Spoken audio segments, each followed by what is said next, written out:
Cuba में USS Helena और रूसी कजान को लेकर खबर बड़ी है। क्यूबा पहुंची अमेरिकी न्यूक्लियर सबमरीन। आपको बता दें, क्यूबा के गुआंतानामो में यूएसएस हेलेना की तैनाती को लेकर खबर आई।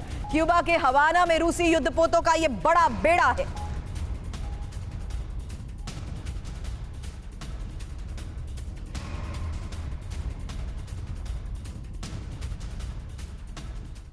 तो खबर यह है कि समंदर में कैसे अमेरिका और रूस आमने सामने आ गए हैं और दोनों देशों की परमाणु पनडुब्बी कैसे महायुद्ध करवा सकती है। डिटेल इंफॉर्मेशन अब आपके सामने। समंदर में अमेरिका और रूस कैसे आमने सामने, क्योंकि अब बड़ी खबर है। जहां देखिए किस तरीके से क्यूबा में अमेरिकी न्यूक्लियर सबमरीन यूएसएस हेलेना को लेकर बड़ी खबर आई। वहीं रूस की कजान परमाणु पनडुब्बी गश्त कर रही है। इंपॉर्टेंट इसमें और भी बड़ी बात है कि कैसे रूस को जवाब देने के लिए यूएसएस हेलेना को उतारा गया है। मकसद क्या है अमेरिका का, क्या मतलब है इस तैनाती का? मनीष, आपसे करूंगी सवाल। वहीं अमेरिका के मायामी तट पर गश्त कर रहे रूसी पनडुब्बी को लेकर भी बड़ा इनपुट है। अब गुआंतानामो बे में विध्वंसक यूएसएस हेलेना की तैनाती और वहीं रूस की तरफ से क्यूबा में रूसी युद्धपोत फ्रिगेट एडमिरल गोर्शकोव की तैनाती। हालांकि जिस तरीके से अभी ये इनपुट मिल पा रहा है, अत्याधुनिक तकनीक से लैस घातक यूएसएस हेलेना को लेकर ये बड़ी खबर आई है। वहीं रूस की एडमिरल गोर्शकोव का हिस्सा है कजाना परमाणु पनडुब्बी। अब इनके आमने सामने होने का मतलब क्या है? क्योंकि समुद्री सुरक्षा के लिए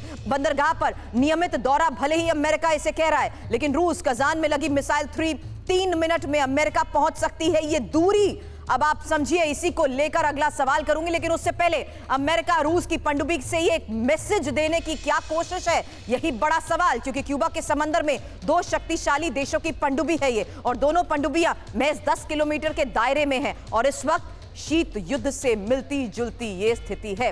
हालांकि उकसावे की कार्रवाई क्या महायुद्ध करवा सकती है, सवाल यही। मनीष, बिल्कुल, देखिए, अगर परमाणु हथियार का मतलब कयामत है तो आप कह सकते हैं कि कयामत का काल जो है वो क्यूबा में मौजूद है। और वो भी तब जब रूस और अमेरिका दोनों के जो न्यूक्लियर वेपन से लैस सबमरीन है वो क्यूबा में मौजूद है। देखिए, जब क्यूबा क्राइसिस हुआ था तब के हालात से ज़्यादा गंभीर हालात अभी हैं, क्योंकि उस वक्त तो क्यूबा में न्यूक्लियर सबमरीन रूस का मौजूद था, लेकिन टर्की में मौजूद था अमेरिका का सबमरीन। लेकिन यहाँ पर अमेरिका के तट के पास रूस और अमेरिका दोनों के न्यूक्लियर सबमरीन मौजूद हैं।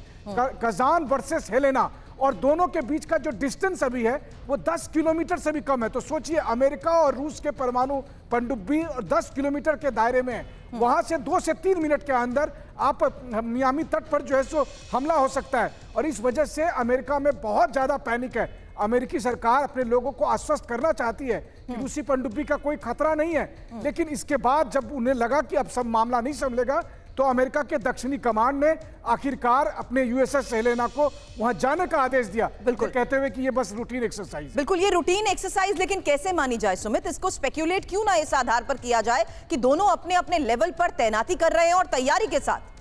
देखिए, बिल्कुल सुरभि, अगर आप क्यूबा क्राइसिस की बात करें उसके 1962 के बाद, खासतौर पे जब आप 2008 की बात करें, 2015 की बात करें, इतना बड़ा फ्लीट, इतना ज्यादा बड़ा फ्लीट रशिया ने कभी नहीं भेजा था। और तुरंत जैसे ही जो बाइडेन ने ये कहा कि वो एग्री करते हैं कि जो लगातार जो यूक्रेन है वो उन वेपन्स का इस्तेमाल कर सकता है रशिया के खिलाफ, और यूक्रेन को इस तरीके की सहमति दी, तो ये निश्चित तौर पर उसके बाद की डिप्लॉयमेंट ये जाहिर करती है कि रशिया भी अपनी फ्लेक्सिंग करेगा। मसल फ्लेक्सिंग इसलिए कर रहा है रशिया क्योंकि रशिया दिखाना चाहता है यूएस को कि आपने अगर हमारे साथ इनडायरेक्टली किसी तरीके की कन्फ्रंटेशन की तो फिर हम भी डायरेक्टली इन्वॉल्व होंगे और आपकी सरजमीन पर ना सिर्फ प्रेशर बनाएंगे बल्कि वहां पर अटैक करने की आप कह सकते हैं कि क्षमता भी रख सकते हैं। तो एक निश्चित तौर पर जिस तरीके से मनीष बता रहे थे कि देखिए, भले ही ये एक ऐसी चिंगारी है, एक ऐसा बहुत फाइन लाइन है जिसको कोई भी देश अगर वॉयलेट करेगा तो निश्चित तौर पर दोनों देशों की आमने सामने की लड़ाई सामने आ जाएगी। 1962 के बाद एक बार फिर एक ऐसा क्राइसिस दिख रहा है जहां पर आमने सामने रूस और अमेरिका है और किसी भी वक्त